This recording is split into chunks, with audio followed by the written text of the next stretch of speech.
एक बाद में हो जाएगा, आप लोग तो हो जाए। सर सर सर सर देखिए सामने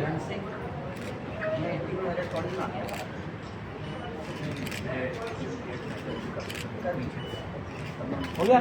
व्हाट्सएप एक ऐसी यूनिवर्सिटी है दुनिया की जिसका मैं विद्यार्थी नहीं, मैं उसका विद्यार्थी हो ही नहीं। जो व्हाट्सएप यूनिवर्सिटी का विद्यार्थी हो गया फिर वो और किसी यूनिवर्सिटी का विद्यार्थी होने के लायक है। ये खुशी की बात है कि श्री वेदपाल जी चौधरी हैं और जाट भी लेखक हो जाएं और किताबें लिखने लगे तो ये परिवर्तन है।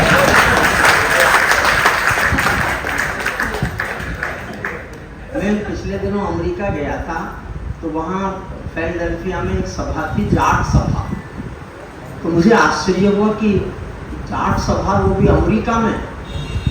तो मैंने उनको बताया कि देखो भाई हिंदुस्तान में तो 1.5 जाट पढ़ा लिखा था बस, एक डॉक्टर हरद्वारी लाल और आधे डॉक्टर स्वरूप सिंह। हरद्वारी लाल वाइस चांसलर थे हरियाणा में और स्वरूप सिंह दिल्ली यूनिवर्सिटी के वाइस चांसलर थे। उन दोनों के अलावा जाटों में किसी को पढ़ा लिखा नहीं माना जाता। लेकिन अगर लेखक हो गए हैं, पुस्तक के बारे में इसलिए कुछ बोल नहीं सकता, उन्होंने लिखा है तो निश्चित रूप से उनके विचार। अच्छा मेरी भी पुस्तक है, यानी मैंने तो विमोचन ही नहीं कराया, दो डर से नहीं कराया। मेरी पुस्तकें कविता की हैं और उनमें कमी हो सकती है, गलती हो सकती है। निर्मल जी के सामने रख दो तो गलती पकड़ी जाएंगी, क्योंकि हिंदी मैंने भी नहीं पढ़ी, अंग्रेजी पढ़ी, अंग्रेजी में कानून पढ़ा और मैंने 40 साल कानून पढ़ा। तो मैंने कहा मैंने विमोचन कराया और कोई आलोचक गुस्से में आके मेरी गलतियां पकड़ते बताने लगा तो मेरी वही मिट्टी खराब हो जाएगी, इसलिए मैंने अपनी किताबों का विमोचन नहीं कराया। दूसरा इसलिए नहीं कराया कि कुछ लोग तारीफ करेंगे, तो मैं रोज सुनता रहता हूँ, तारीफ सुन सुन के थक गया हूँ। रोज रात को कहीं मंच पर होता हूँ, वहाँ झूठी तारीफ होती है कि ये ऐसे कवि हैं, ये ऐसे कवि हैं, ये ऐसे कवि हैं। सच में मैं जानता हूँ कि मैं कैसा कवि हूँ और कोई नहीं जान सकता। लेकिन किसी भी पुस्तक का आना उस संस्कृति में जब पुस्तक का महत्व कम हो रहा है। YouTube से बड़ी दुनिया में कौन सी पुस्तक है और गूगल बाबा से बड़ा बाबा कौन है? दुनिया बदली है, दुनिया का समस्त ज्ञान गूगल पर उपलब्ध है। कोई भी पुस्तक पढ़ना चाहे आप, मिल जाएगी आपको। फिर भी उन्होंने एडवोकेट होते हुए पुस्तक लिखी है तो संवेदनाएं होंगी ही। संवेदनाएं जीवित रखने का कोई भी प्रयास, पुस्तक लिखने का प्रयास जीवन में संवेदनाओं को जीवित रखने का प्रयास है। संवेदनाएं जीवित हैं तो संस्कृति जीवित है, संस्कृति जीवित है तो संस्कार जीवित है, संस्कार जीवित हैं तो परंपराएं बची रह सकती हैं। वरना हम संस्कृति, परंपरा और संस्कारों से दूर जा रहे हैं। उनको पुनः वापस अपने संस्कार संस्कृति के करीब आ जाएं। पुस्तकों का बहुत महत्व। और हेमंत जी का मैं बहुत आभारी हूँ, उन्होंने हमारे मेरठ के बहुत कवियों की पुस्तकें छापी हैं और वो अभी भी पुस्तकों के प्रकाशन में बहुत बहुत योगदान दे रहे हैं। मेरा उनको भी बहुत बहुत साधुवाद है। और श्री वेदपाल जी को जिन्होंने एडवोकेट होते हुए, क्योंकि वकील बाबूजी हमारे श्रद्धे बैठे हैं, वकीलों का काम कोई ज़्यादा संवेदनाओं से होता नहीं है, उनका काम अपने क्लाइंट से होता है। क्लाइंट्स को प्रभावित करना और साथ में संवेदना की पुस्तक लिखना दो विपरीत काम है जिनको कोई चौधरी भी कर सकता है। ये मेरे लिए बहुत खुशी की जानकारी है। मैं उनका बहुत आभारी हूँ, आप सबका बहुत आभार। में मेरठ का नाम लंबे समय से रोशन कर रहे ओज के कवि आदरणीय हरिओम पवार साहब हिंदुस्तान अखबार में मेरे संपादक रहे और पत्रकारिता के क्षेत्र में एक बड़ा नाम आदरणीय पुष्पेंद्र शर्मा सर, जनवाणी अखबार के एडिटर और मेरे मेंटर भी हैं आदरणीय यशपाल सिंह सर, बड़े भाई यशपाल जी डागर साहब, भाई कुलदीप जी सरदाना बार एसोसिएशन के अध्यक्ष हैं, और कुलपति महोदया निर्मल गुप्ता सर, लेखन की दुनिया में बड़ा नाम है, गणित की दुनिया में सशक्त हस्ताक्षर हैं आप, और भाई भाई हेमंत शर्मा जी, एडवोकेट राम कुमार शर्मा जी और यहाँ सभागार में मौजूद विद्वत जनों, मेरठ की अपनी एक पहचान है और एक ऐतिहासिक शहर है। आजादी के आंदोलन में इस शहर की एक बड़ी भूमिका रही और उस वक्त से ही प्रकाशकों का एक बड़ा योगदान इस देश की आजादी के आंदोलन में भी रहा। लेखकों ने, प्रकाशकों ने, समाचार पत्रों के संपादकों ने बड़ी भूमिका उस आजादी के आंदोलन को आगे ले जाने के लिए करी और उस समय ब्रिटिश हुकूमत की तमाम बंदिशें थी, जेल में भी डालते थे, सजा देते थे तमाम तरह की, लेकिन उन सब हालातों से लड़ते हुए, जूझते हुए यहाँ प्रकाशन का जो कारोबार था वो फ्रीडम मूवमेंट में बड़ा रोल प्ले कर रहा था। और फ्रीडम मूवमेंट के बाद भी, जब 47 के बाद ये देश आजाद हुआ, तब भी ये सिलसिला लगातार चलता रहा। हम अभी तक देखते हैं कि देश में सबसे ज्यादा अखबार निकाले जाने वाले शहरों में शामिल है अपना मेरठ। सबसे ज्यादा RNI नंबर्स यहाँ पे हैं और अखबारों का बड़ा सर्कुलेशन है। प्रकाशन उद्योग खूब फल फूल रहा है। आदरणीय हरिओम पवार साहब जैसे बड़े प्रख्यात कवि, लेखक, उपन्यासकार, निर्मल गुप्ता सर जैसे व्यंगकार पूरी दुनिया में ख्याति फैला रहे हैं। लेकिन मुझे ऐसा लगता है कि आज के वक्त में यहाँ तक आते आते 2024 तक आते आते समाज की जो प्राथमिकताएं हैं वो बदली हैं बहुत हद तक और नई पीढ़ी के सोचने का, दुनिया को देखने का, जिंदगी को देखने का नजरिया काफी बदला है। बहुत कुछ हमने हासिल किया है। लगातार हमारा देश, हमारा शहर तरक्की की नई ऊंचाइयां हासिल कर रहा है। समृद्धि के सागर में एक बड़ा हिस्सा गोते लगा रहा है, लेकिन एक हिस्सा ऐसा भी है जो इसमें काफी पीछे छूट गया है। और युवा वर्ग का जिस तरह से आज अतीत से, अपने इतिहास से, अपने विरासत से जिस तरह का एक कटाव महसूस करता हूं, देखता हूं नए बच्चों को पढ़ाते वक्त कि किस तरह से वो उससे अलग होते जा रहे हैं, उसको भूलते जा रहे हैं। मुझे लगता है कि इसमें कहीं ना कहीं जिम्मेदारी मेरी जनरेशन के लोगों की ज्यादा है। आप लोगों ने तो हम तक ये बातें बहुत हद तक पहुंचाई, लेकिन मेरी जनरेशन के लोग, मुझे लगता है कि वो आगे नई पीढ़ी के बच्चों को ये चीज बहुत हद तक ट्रांसफर नहीं कर पा रहे हैं।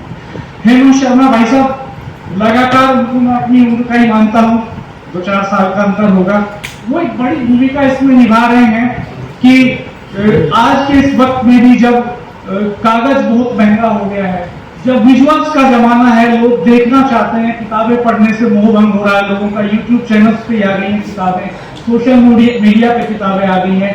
ऐसे वक्त में किताबों से प्यार होना और किताबों को प्रकाशित करना और आदरणीय वेदपाल सिंह जी एडवोकेट जैसे लेखकों को प्लेटफॉर्म देना, ये अपने आप में एक बड़ी बात है। जितने बधाई के साथ हमारे वकील साहब हैं वेदपाल जी, उतने हेमंत जी भी हैं। अगर हेमंत जी ने ये प्लेटफॉर्म नहीं दिया होता तो शायद वकील साहब के लिए हम सारे लोग यहाँ इकट्ठा होकर इस तरह से बात नहीं कर रहे होते, चर्चा नहीं कर रहे होते।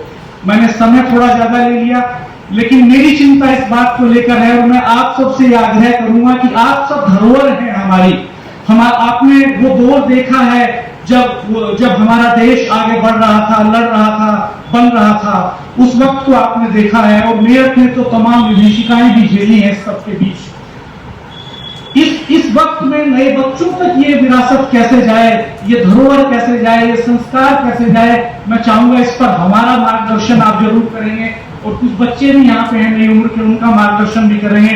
आप सबका बहुत आभार कि आपने मुझे समय दिया, आपने मुझे सुना। हेमंत जी का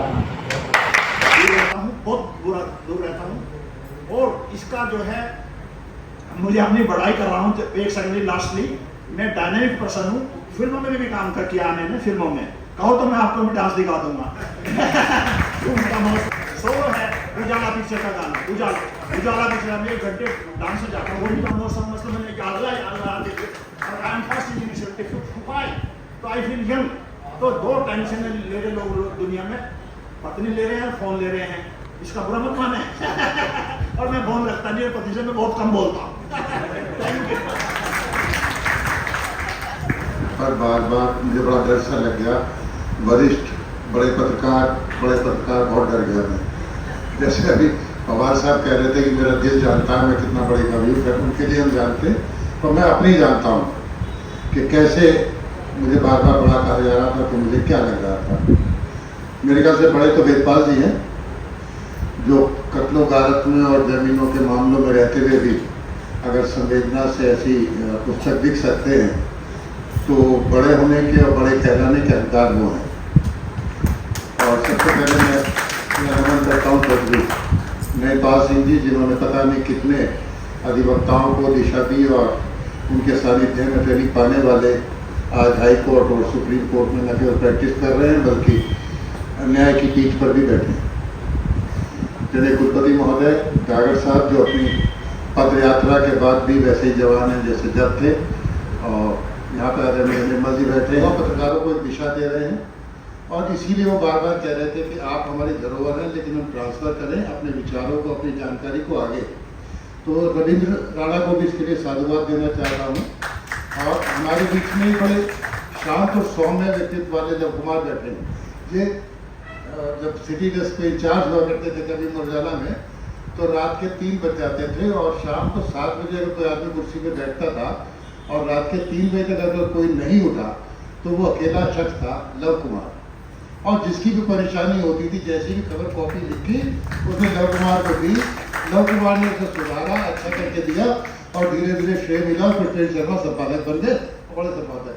काम किसी और का होता था, श्रेय किसी और को मिल जाता था। क्या हेमंत जी सभी को बहुत बधाई। और वेदपाल जी की कविताओं पर मैं नज़र डाल रहा था, लेकिन उससे ज़्यादा जरूरी जो सबसे बड़ी बात, पवार साहब का नाम वैसे ही तो हरिओम पवार नहीं है। उन्होंने जो बातें कह दी कि भाई एक तरफ क्लाइंट को कुछ रखना, मैं उसे दूसरे शब्दों में कह रहा हूँ कि रोज़ाना जब हम कचहरी जाते हैं तो भीड़ भड़का, आज उसकी तारीख, अभी वो तारीख है, फलाने जज पे जाना है, उसके बाद एक तरफ कब्जे का मुकदमा है, दूसरी तरफ जमीन का मुकदमा है। ऐसे में वेदपाल जी ने कैसे ये समय निकाला, कैसे अपनी संवेदनाओं को, अपने इमोशंस को संभाल के रखा और कागज पे उतार दिया। बहुत बहुत बहुत धन्यवाद, बहुत बधाई के साथ वेदपाल जी। और उत्कर्ष प्रकाशन जो आपको बहुत बहुत साधुवाद। और आज ना जितने लोग भी आए हैं इस साहित्य के नाम पर, अगर बुलाने पर आ गए, बिना बताए भी आ गए, तो आप सब लोग भी बहुत बधाई के पात्र हैं।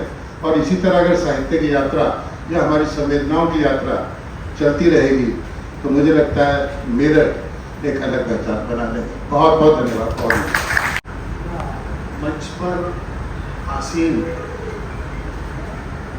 जो वट वृक्ष जिन्हें कह सकते हैं, वो आज के कार्यक्रम की वेदपाल जी नायक हैं। लेकिन महानायक यदि ये हमारे लिए बहुत आत्मिक सुकून वाले पल हैं कि नरेंद्र पाल जी और हरिओम जी, ये दो शख्सियत विनम्रता की प्रतिमूर्ति और बिना अभी कहा हरिओम जी ने, ऐसे ही है वो कि इन्हें ये मालूम नहीं था कि सब्जेक्ट क्या है, एजेंडा क्या है, कार्यक्रम क्या है। घर का जोगी जोगना आन गांव का सिद्ध। हरिओम जी को जब आप कहीं जाते हैं, मैं बीकानेर 2004 में नेशनल गेम्स कवर करने गया, वहाँ बीबीसी के रिपोर्टर थे मनमोहन हर्ष, मुझे नहीं जानते थे, मंच पर आए, कहाँ से आप? मेरठ से। जहाँ से हरिओम पवार है, मन खुशी से देखता है।